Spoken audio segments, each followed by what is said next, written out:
Jeigu tu esi mano sekėjas, tu nesi tik skaičius.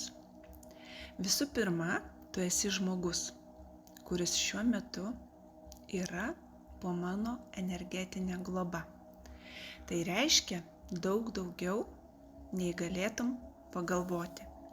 Būdamas mano sekėju, tu esi saugomas, tu esi gydomas.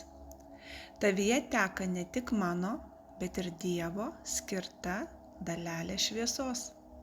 Tu esi po mano apsauga, kurios nematai, bet kuri visada tave gaubia ir gaups, kol tu būsi mano sekėju.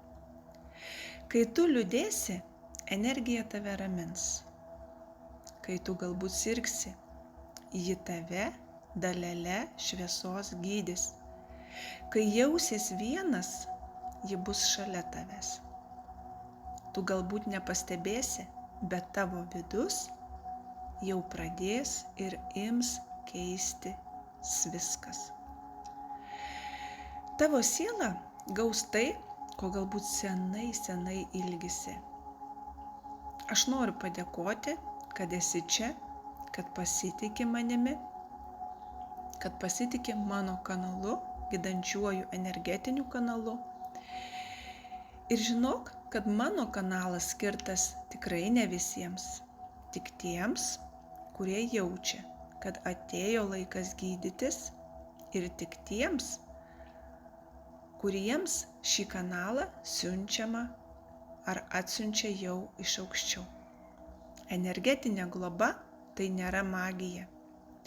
Tai yra šviesa, kuri teka iš šaltinio per mane tau. Ir kuo ilgiau žmogus pabūna po šiuo kanalu, tuo daugiau žmogaus siela atgauna stiprybės.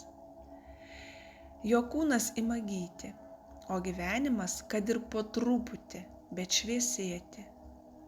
Būti po šia globa, tai visų pirma būti išgirstam visatos. Tai būti matomam Dievo.